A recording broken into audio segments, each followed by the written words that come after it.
agradecer o honroso convite ao querido professor Henrique Uribe, em nome de quem saúdo todos os colegas.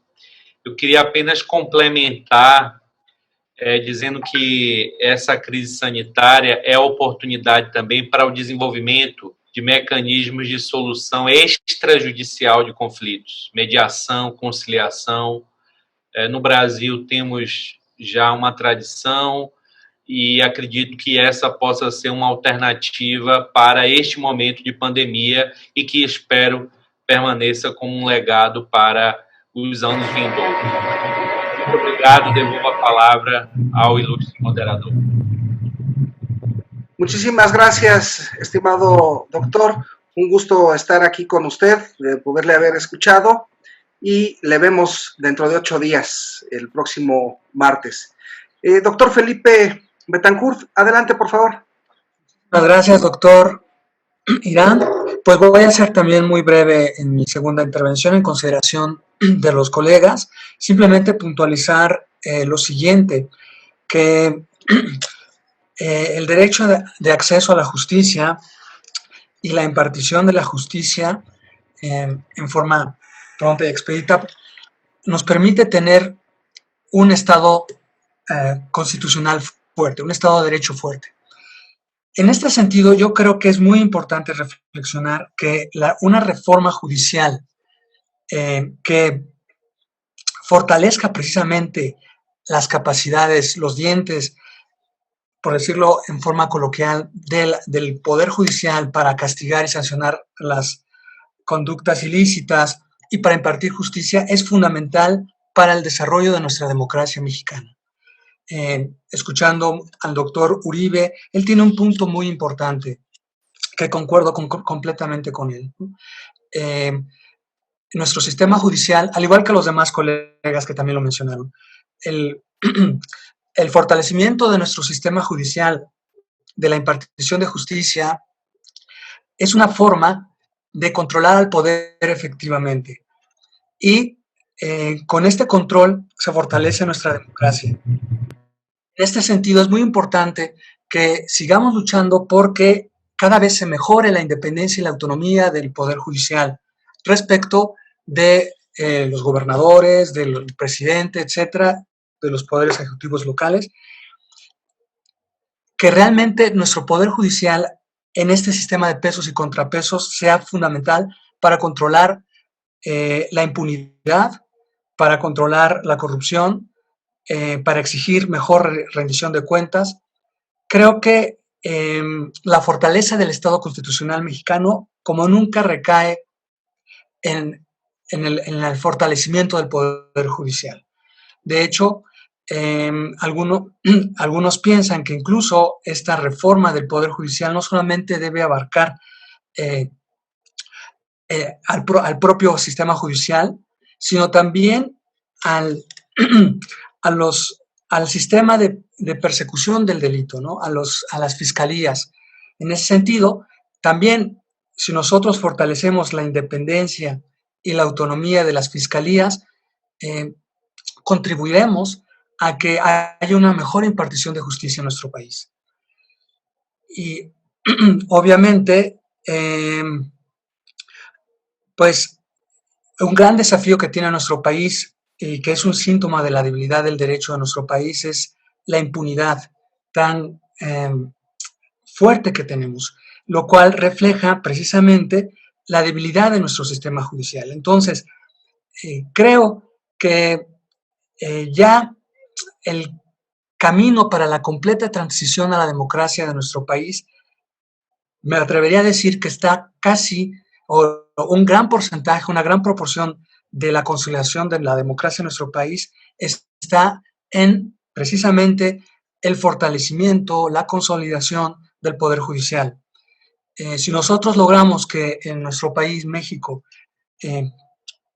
exista un Poder Judicial verdaderamente autónomo, independiente, que castigue ejemplarmente las conductas ilícitas, tanto de individuos como de autoridades, poco a poco nos acercaremos a ese ideal de tener una democracia con un control del poder efectivo, con unos pesos y contrapesos que nos permitan en realidad transitar hacia una forma de gobierno que beneficie a toda la colectividad.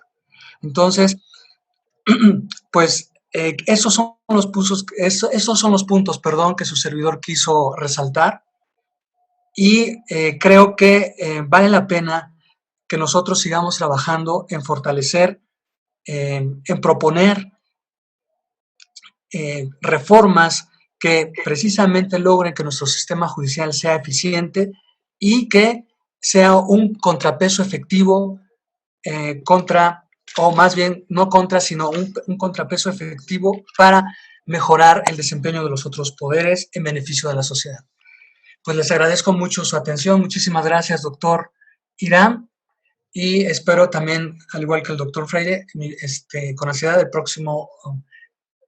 la próxima sesión del seminario. Que tengan muy buena tarde. Hasta luego. Gracias, doctor. Igualmente por acá nos veremos y escucharemos dentro de 8 días. Doctora González Chávez, adelante, por favor. Bueno, en esta segunda ronda, yo quiero dejar claro qué es lo que entiendo por justicia solidaria. Lo que entiendo por justicia solidaria es darle a cada quien lo que le corresponde y para eso darle los elementos, previamente los elementos para que él pueda ejercer, para que el ser pueda ejercer lo que le corresponde en derecho. Es decir, que la justicia se haga o se prevea antes de que exista la violación al derecho. Eso es importante, que la justicia sea o se prevea antes de la violación al derecho. Número 2, la justicia, si nosotros la aplicamos antes de que exista la violación al derecho, la vulnerabilidad de la persona queda de lado. ¿Por qué? Porque las personas ya están teniendo una protección previa a dicha vulnerabilidad. Esto, claro, es un cambio radical, no solamente en la estructura del pensamiento jurídico o del pensamiento de los juristas, sino en la estructura del pensamiento de toda la sociedad. Generalmente nosotros, cuando hacemos justicia, decimos, vamos a retribuir o vamos a darle a cada quien lo que le corresponda después de que ya se le quitó o después de que ya lo perdió. Y lo que necesitamos es darle a cada quien lo que le corresponda antes de que lo pierda. Esa es la esencia de una justicia solidaria. Y a través de una justicia solidaria, nosotros realmente podemos ser hombres libres y autosuficientes que no requieran o que no necesiten del resto de la colectividad para poder sobrevivir. Para mí, eso quería yo aclarar porque lo dije tan rápido que a lo mejor no se entendió. Entonces, eso es lo que yo quisiera aclararles en este momento sobre lo que entiendo por justicia solidaria. Muchísimas gracias, querida doctora, por clarificarnos esta esencia. A mí me queda una duda en la última parte, pero bueno, eso ya lo analizaríamos si gusta después muy en corto. Si no, esta última expresión conduciría a un individualismo exacerbado. Es una duda que a mí en lo particular me queda, pero después lo platicamos con muchísimo gusto en otro espacio. Cedemos el uso de la palabra al doctor Joaquín Ordóñez. Adelante, doctor, por favor. Gracias, doctor Irán. Claro que sí, con mucho gusto.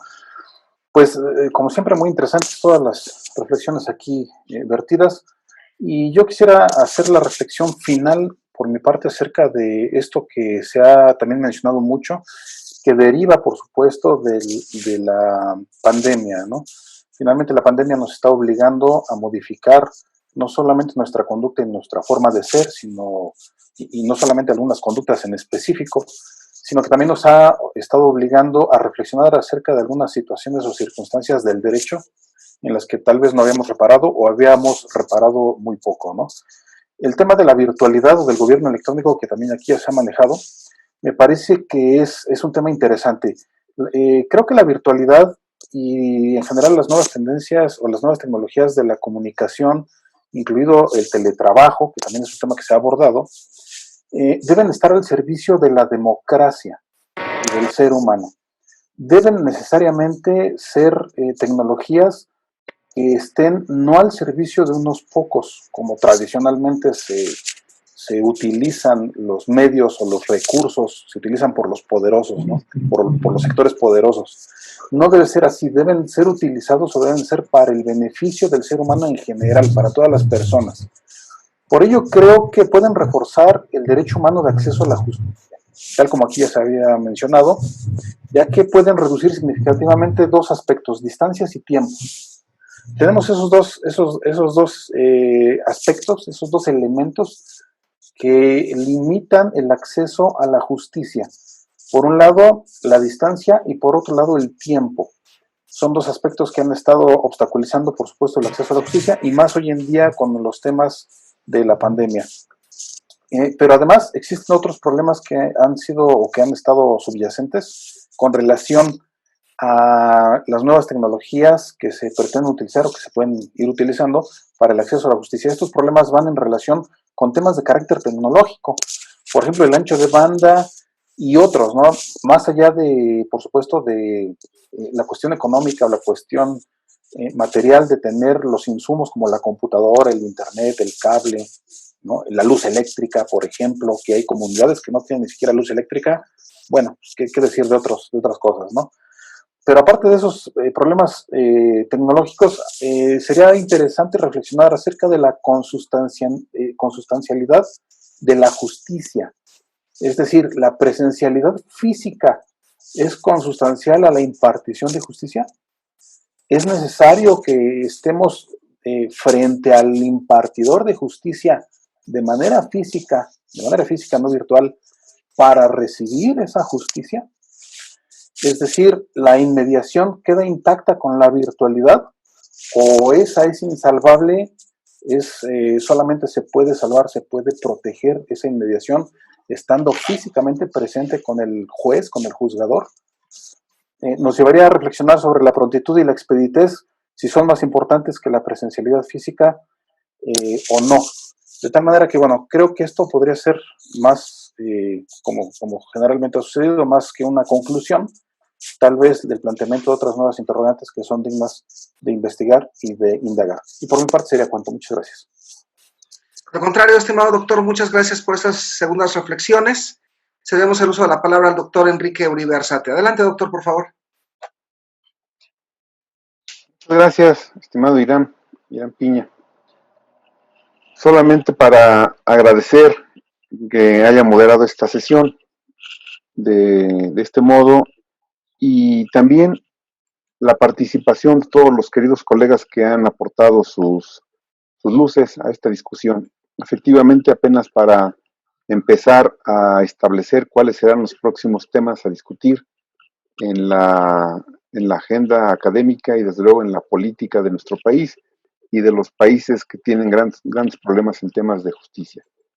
Solo con esta reflexión, para complementar mi convicción de que el Estado, ahora puesto en evidencia y puesto en jaque en medio de la pandemia, tiene que configurarse de diferente manera. La relación entre gobernados y poder público tiene que ser otra, tiene que ser diferente. Y por esta razón, como un derecho basal, el derecho de acceso a la justicia tiene que ser un derecho efectivamente garantizado por el Estado para que todos los gobernados podamos tener el acceso y al alcance de la mano, como lo dije hace un rato, los derechos fundamentales que nos asegura la Constitución. Con esto me despido y bueno, pues tenemos un tema, le ruego que lo anuncie para de hoy en 8, que no es un tema esencialmente jurídico, pero que seguramente es un asunto que hoy a todos nos está impactando. El tema de la estabilidad emocional, cómo ha impactado esto en nuestra situación ahora que tenemos en medio de la pandemia. Muchas gracias a todos. Un abrazo a todos. Gracias. Gracias, doctor, por sus reflexiones y por ponernos esta última tarea, el poder repensar o pensar, mejor dicho, en una reconfiguración o una reformulación de la relación del Estado con los ciudadanos, pero sobre todo del papel fundamental del Estado. Muchas gracias, estimado doctor. Enseguida cedemos el uso de la palabra a la doctora Alejandra Flores Martínez. Adelante, por favor, doctora. Muchas gracias. Yo lo que quiero poner sobre la mesa como una conclusión final es el poder abrigar el término de garantía, ampliarlo, para romper con la idea que los procesos jurisdiccionales o los procesos no jurisdiccionales son la única vía para la garantía de los derechos, sino ampliarlo para que precisamente a través de garantías primarias, que son instrumentar procedimientos políticos, económicos, sociales, se logre netamente hacer efectiva la protección de este derecho. Y que sea, por lo tanto, al romper con esta idea que los procesalistas defienden, romper con esta idea nos llevaría a tener como una segunda garantía a los mecanismos jurisdiccionales o no jurisdiccionales y no esperar a que se vulneren para decir que los estamos garantizando.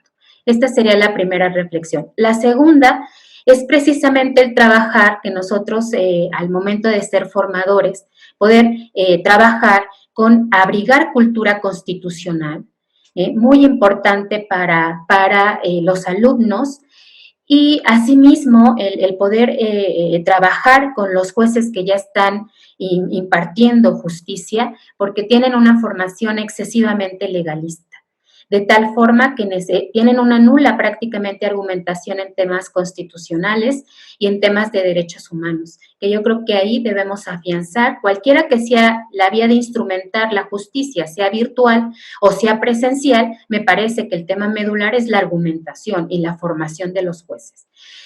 Y por último, a mí considero que prácticamente el que no exista una norma, una ley que pueda reglamentar pues el estado de excepción en México, yo creo que además, defiendo que la norma constitucional es directamente aplicable porque no requiere, es nuestra norma suprema, y por lo tanto aquí yo sí, de verdad, esto no puede ser justificación para que los consejos de la judicatura de los estados hayan suspendido actividades. Creo que ahí esa conciencia de que el acceso a la justicia no puede suspenderse desde el suelo constitucional, nuestro Estado constitucional, y si bien abrigamos un control de convencionalidad, pues también desde la Convención Americana de Derechos Humanos.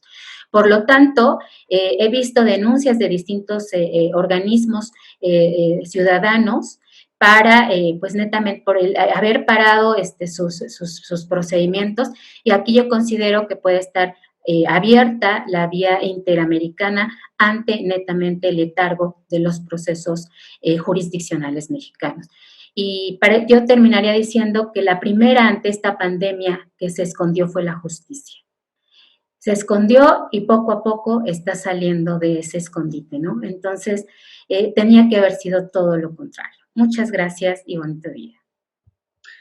Gracias, estimada doctora, por su reflexión final y estas últimas palabras que sin duda son compartidas por muchas personas.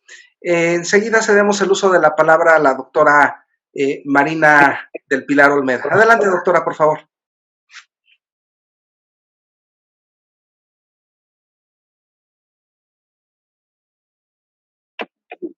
Sí, ya.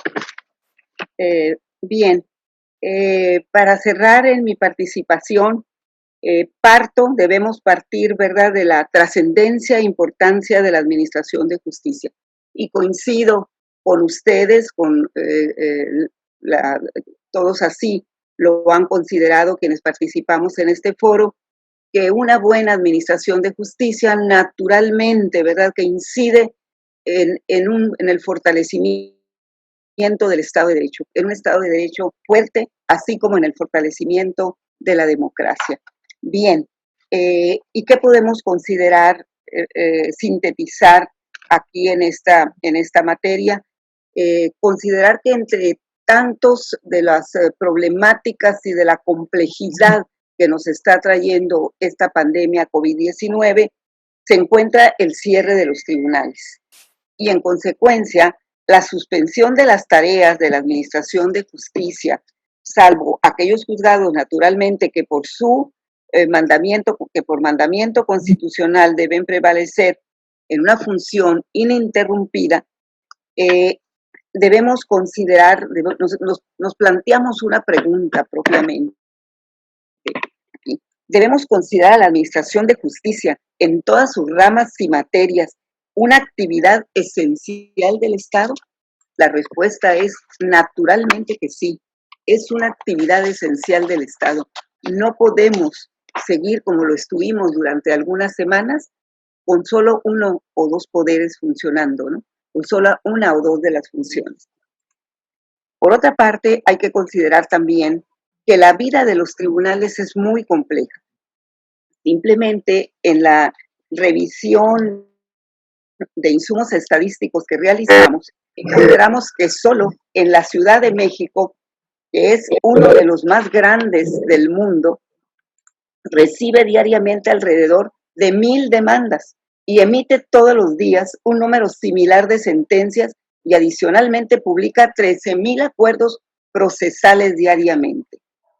Hay que considerar que cada una de estas resoluciones tiene su impacto directo en la vida de las familias, en la vida de los menores, en la vida de los jóvenes, en el patrimonio de las personas, ¿verdad? Que impacta la vida económica de las empresas, en la recuperación del patrimonio de cada una de estas vidas, en la determinación de la patria potestad de un menor, en la libertad o la pérdida de esta, en fin, en todas y cada una de estas resoluciones hay una solución pacífica, hay una solución legal a una problemática de una vida o un grupo de vidas humanas en lo cotidiano que no pueden esperar. Sin lugar a dudas, este fenómeno de salud pública que estamos viviendo traerá muchos y nuevos conflictos también en todos los órdenes.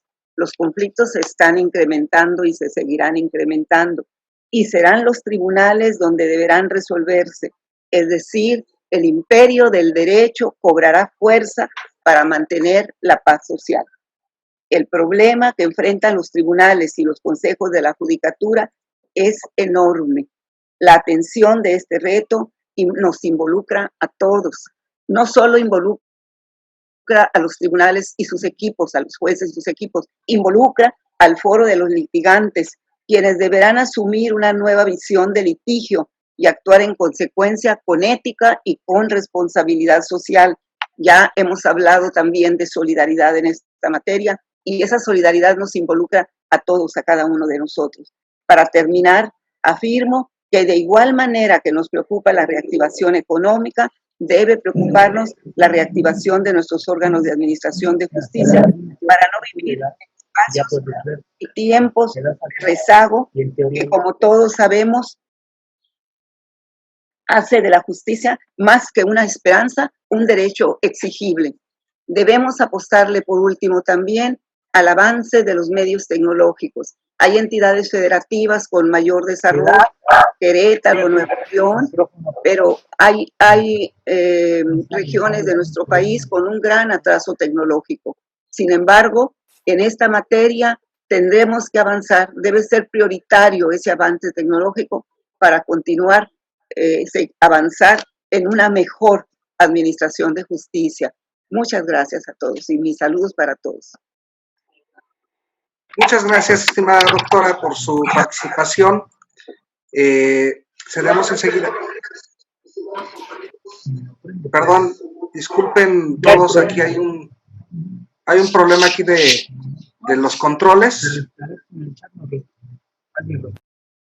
Gracias, estamos silenciando aquí a un usuario, a uno de nuestros asistentes, que tenía un audio prendido. Enseguida cedemos el uso de la palabra al doctor Luis Gerardo Samaniego. Adelante, por favor.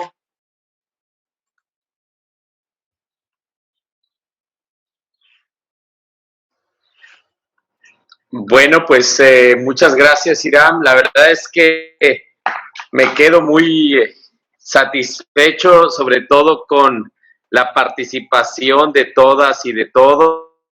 Me he aprendido muchísimo.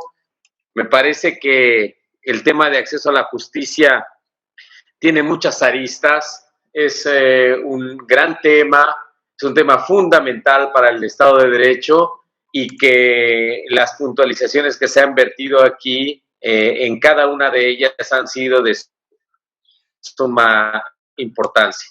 Me parece que en mi participación quise llamarla de el tema de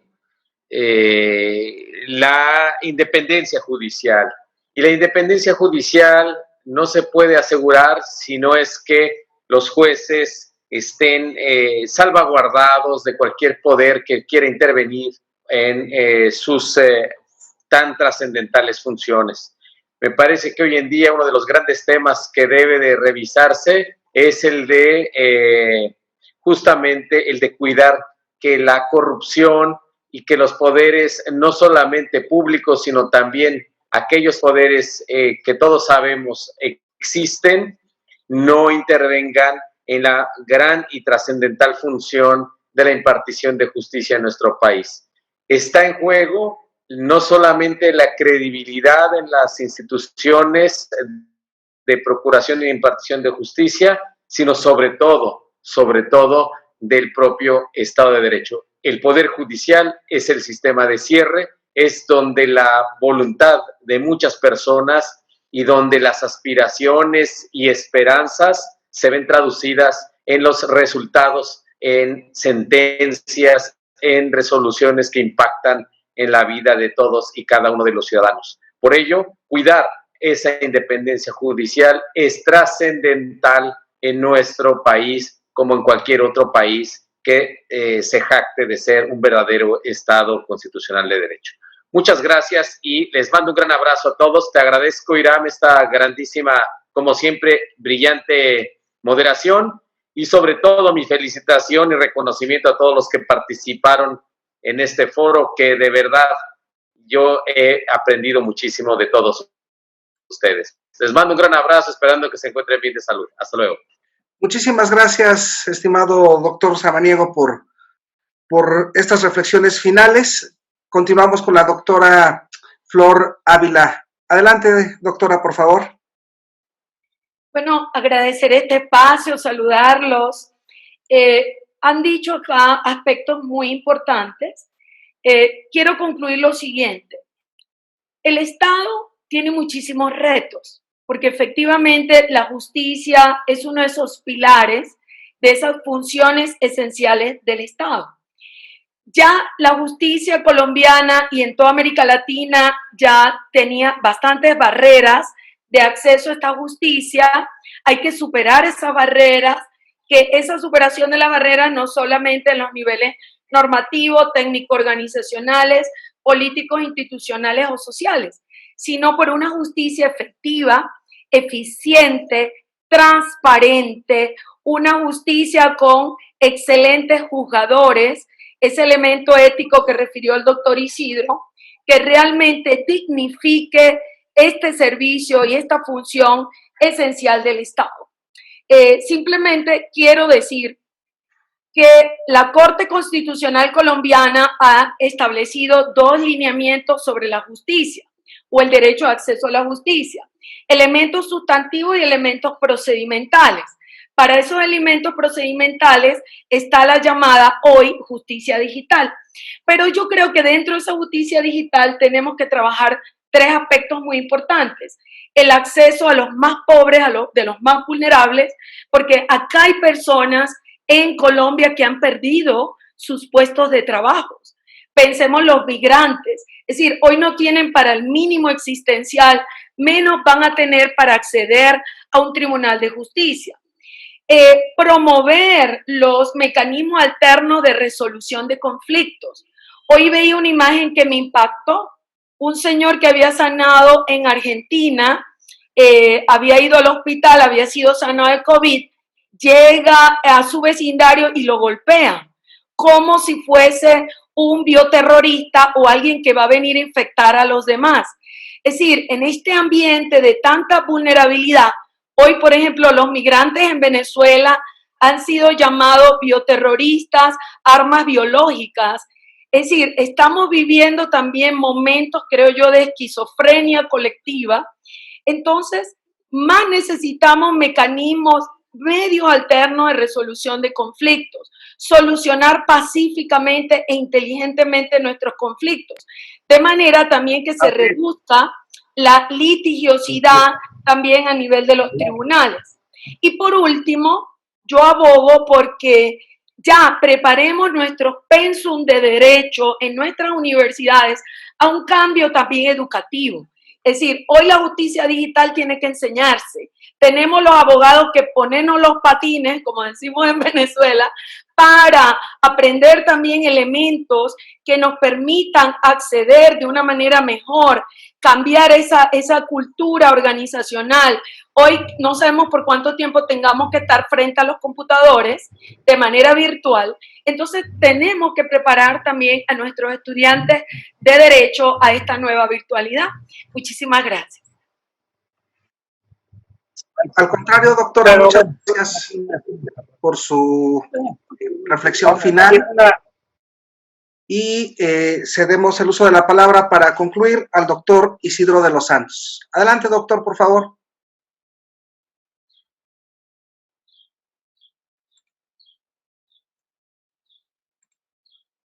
Doctor de los Santos, nos parece que ha perdido su conexión el doctor.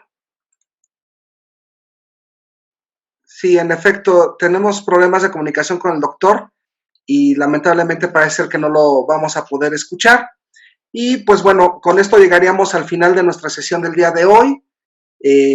Antes de retirarnos, quisiéramos primeramente agradecer a todos ustedes el favor de su asistencia, el favor de las disertaciones de nuestros colegas, amigos integrantes de la Red Internacional de Estudios Constitucionales, y a todos nuestros asistentes hacerles una cordial invitación para que nos puedan acompañar el próximo 28 de julio, dentro de 8 días, el próximo martes, en punto de las 11 horas de la Ciudad de México, en donde estaremos analizando el derecho a la estabilidad emocional.